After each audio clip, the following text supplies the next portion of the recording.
Best. Aujourd'hui, nous constatons qu'il existe beaucoup d'affichage, je dirais, anarchique. Alors, je m'explique.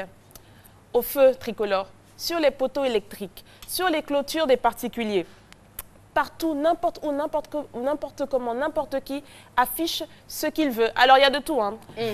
Et en général, ce sont des petites affiches qui sont sous format A4, les petits flyers, là, les prospectus, comme tu disais. Il y a de tout. Il y a les docteurs en tout genre qui soignent toutes les maladies du monde, qui laissent leur numéro. Il y a les détectives privés.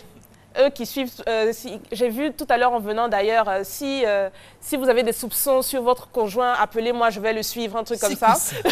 Et les agences de placement de personnel, enfin, il y a de tout et de n'importe quoi.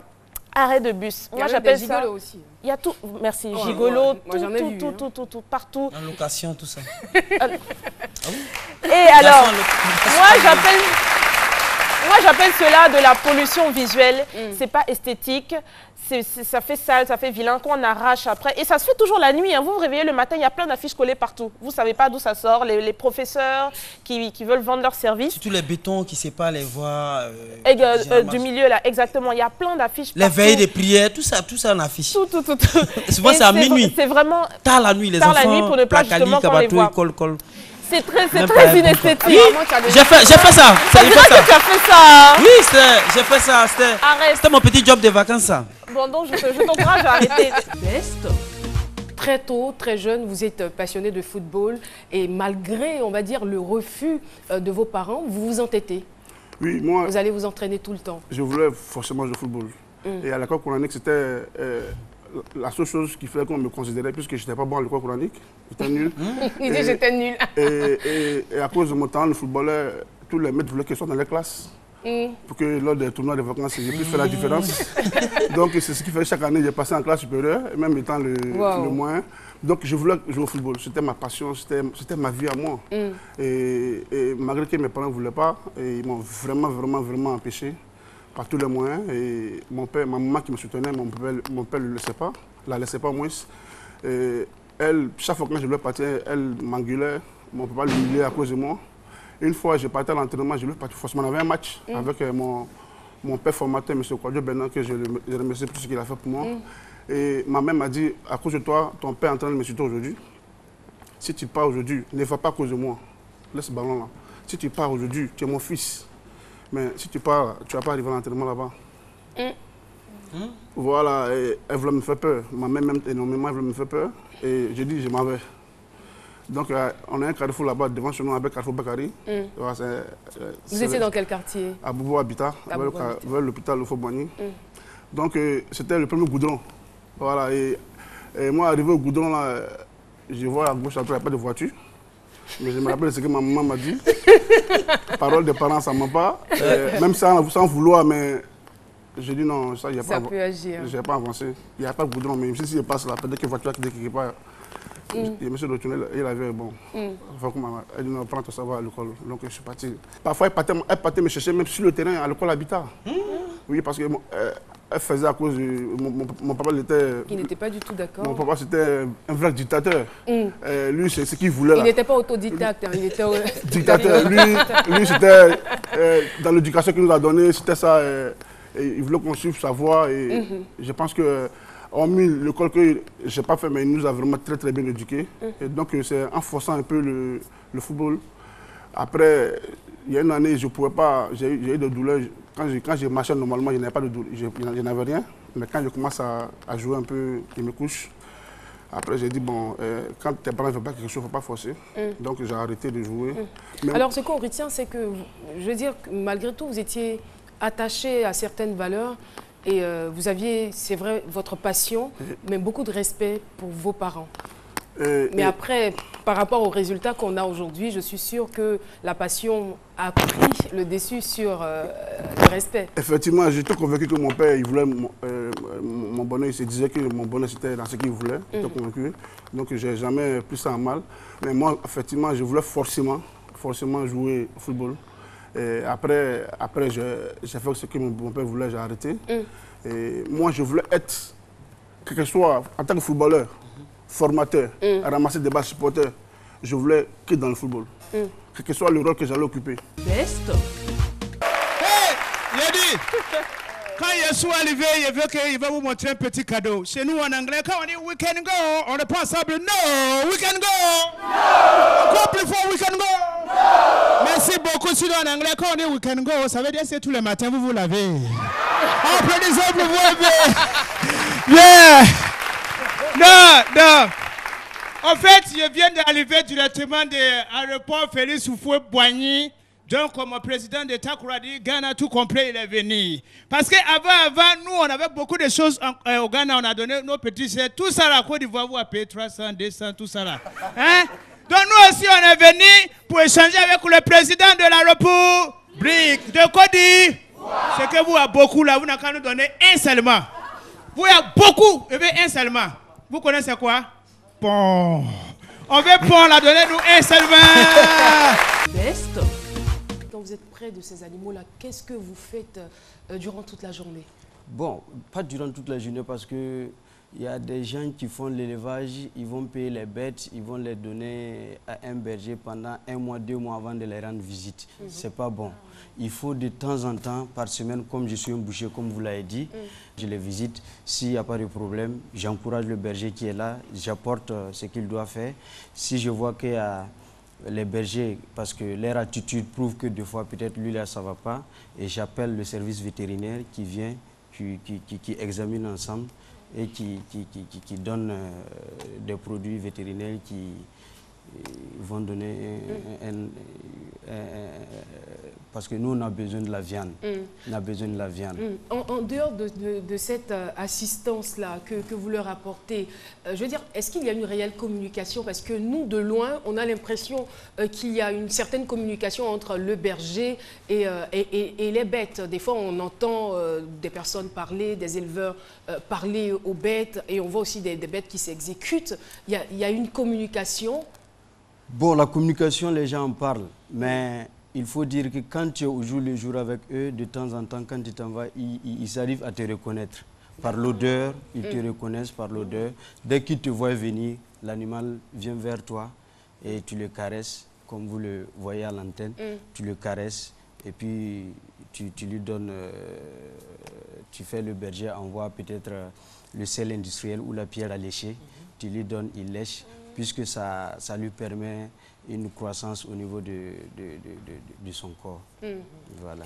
Quand vous parlez de l'odeur, c'est quoi? C'est l'odeur naturelle? Oui, l'odeur naturelle. Vous ne vous parfumez pas, en fait? Voilà, parce que ce matin, vous avez vu, même si Madame la Présidente, quand il est arrivé là-bas, il a essayé, comme il a dit, oui, c'est peut-être le parfum qui n'a pas l'habitude de...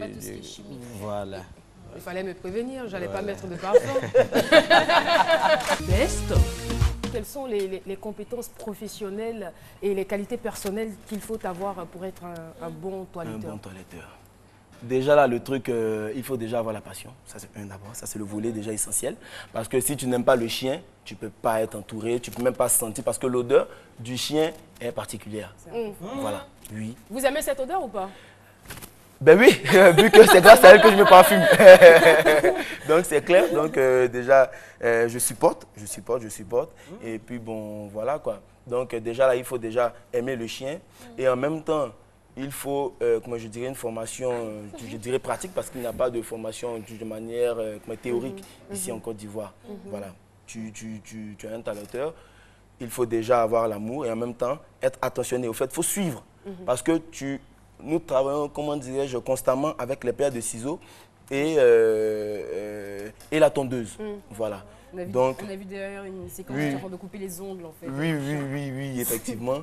Là, vous voyez que là, là, je suis en train de faire un shampoing.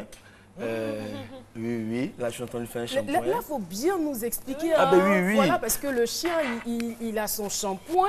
Effectivement, voilà. effectivement. Et on n'utilise pas n'importe quel shampoing pour toutes les catégories ou pour toutes les races de chiens. Voilà. N'est-ce pas? Oui. Au fait, le truc, c'est que il faut déjà un shampoing qui a un pH neutre, surtout, pour ne pas agresser les yeux déjà du chien. Et maintenant, le volet essentiel, c'est que déjà, il faut connaître le type de poil et le type des chiens déjà que tu reçois. Bon, là, tu peux avoir un bichon frisé ou soit un bichon maltais. Il faut savoir quel shampoing utiliser pour ne pas agresser déjà le poil. Voilà, parce que le chien peut venir, son poil est peut-être emmêlé, il a des bourres. Donc, il faut savoir comment déjà enlever ce poil-là et puis essayer d'entretenir le sous-poil qui est en dessous. Comme je le disais tout à l'heure, avoir 3, 4, 2 chiens, c'est pas du tout évident. Ben oui. C'est vrai que vous vous occupez des chiens, on comprend votre amour pour le chien, mais jusqu'à 16 chiens, comment est-ce que vous vous en sortez? Là, au départ, tu as 4. 4 qui font des enfants. Et donc, après, tu te retrouves peut-être avec 8. Et après, ainsi de suite, jusqu'à ce que 16. Est-ce qu'il faut forcément avoir une expérience professionnelle avant de se lancer ou on pourrait se lancer tout juste après? Ça dépend de ce qu'on veut faire. Moi, je pars du principe, quand on veut travailler comme consultant, un consultant, c'est quelqu'un qui a une certaine expérience dont il va se servir pour conseiller, pour accompagner des gens. Oui, ça demande que vous ayez un minimum d'expérience en entreprise, en tout cas dans le domaine. Autrement, ça va être un peu difficile. Vous n'êtes même pas crédible. Vous n'avez aucune expérience, vous voulez être consultant. Causez toujours, c'est un peu compliqué. Par contre, si on veut faire, je veux dire, on veut faire une affaire, je sais pas moi, on veut vendre des pièces, je ne sais quoi, on veut faire du commerce, on veut faire, il y a plusieurs activités qu'on peut faire. On n'a pas forcément besoin, et c'est peut-être ça aussi qui nous bloque, nous les Ivoiriens, on n'a pas forcément besoin de dire mais il faut 15 années, 10 années d'expérience pour faire ce que j'ai envie de faire. Il faut juste intégrer le fait que je m'engage sur un chemin qui n'est pas évident et donc me servir des expériences, des gens qui peuvent me coacher, qui peuvent m'aider pour arriver à avancer. Donc, je veux dire, ce n'est pas inscrit dans le marbre. On ne peut pas dire non, il faut forcément être patient dans l'entreprise avant d'entreprendre. Non, non, je ne suis pas d'accord avec ça. Parce qu'à côté, il y a ceux qui n'ont jamais fait d'entreprise, qui ont entrepris, qui ont connu le moment des galères, mais qui aujourd'hui, au bout de quelques années, sont prospères, voilà, mènent une vie... Et votre entreprise, elle a moins de 3 ans. Oui, oui. On est tout petit. Hein, qu'est-ce qui a véritablement changé depuis lors dans votre vie? Parce qu'il y a eu 3 étapes, les 15 années passées dans cet hôtel, le moment où vous êtes resté peut-être sur le carreau, vous n'avez pas eu d'activité ou d'entreprise à vous, et maintenant que vous avez une entreprise. Ben, écoutez, qu'est-ce qui a changé? C'est une autre vie. Ce qui a changé, c'est que maintenant vous êtes doublement contribuable parce que vous avez, vis-à-vis par rapport à l'État, vous devez payer des charges employeurs, mais aussi les charges de vous et de vos collaborateurs. Donc, c'est beaucoup plus de responsabilité. Vous devez tous les jours réfléchir à qu'est-ce que je fais pour avoir de l'argent, parce qu'à la fin du mois, il y a des charges et qu'il faut y faire face. Ça vous demande d'être constamment en activité, hein, de faire de la prospection, d'aller chercher des marchés, parce que autrement, ça ne va pas se faire tout seul. Est-ce que vous travaillez beaucoup plus qu'auparavant? Ah ça... ah non, mais bien entendu, Caroline, mais bien entendu que...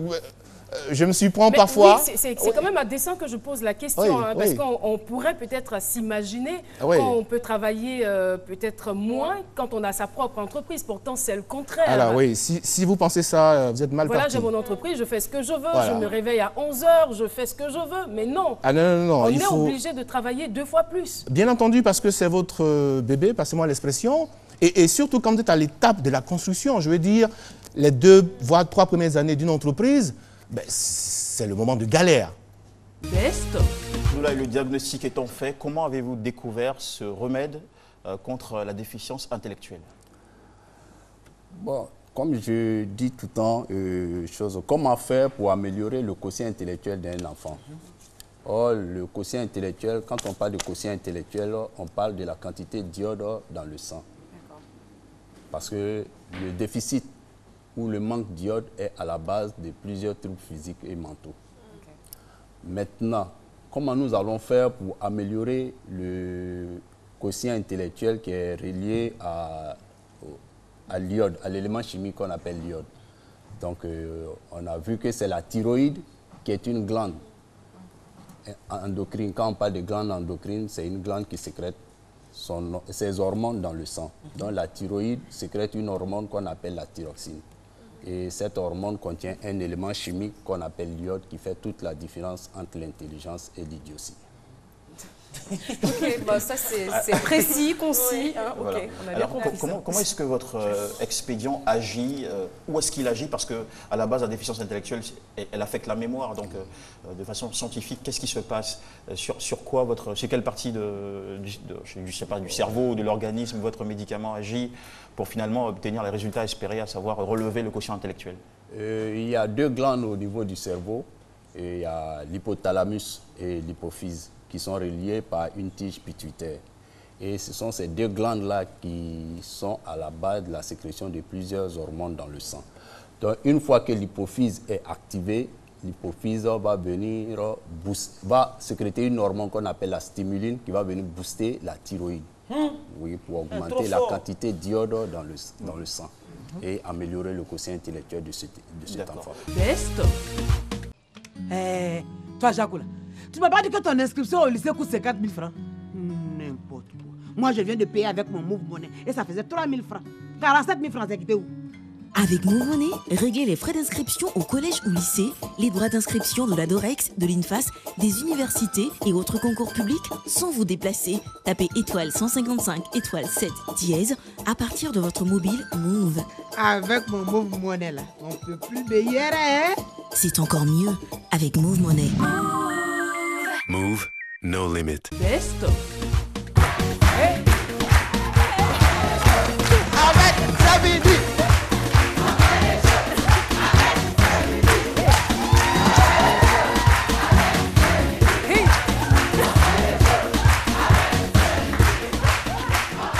Les gars, voilà.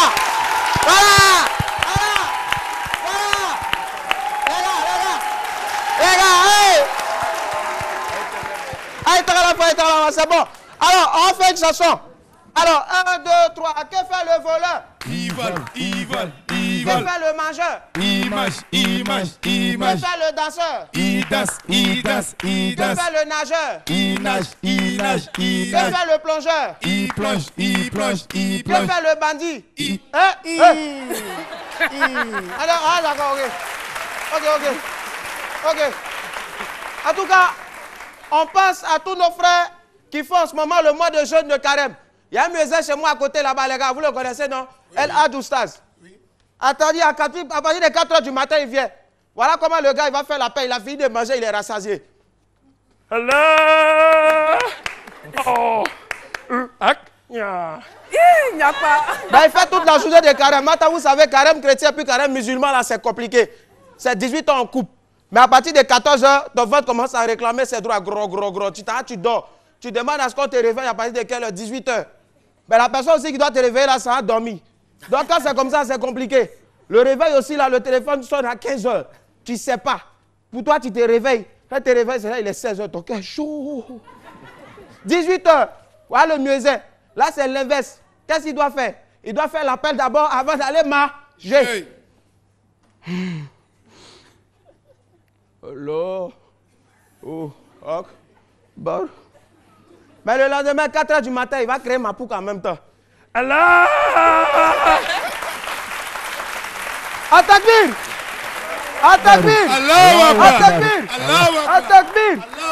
Best. Bon appétit et puis on se retrouve demain tout simplement pour un autre C'est midi. Au revoir.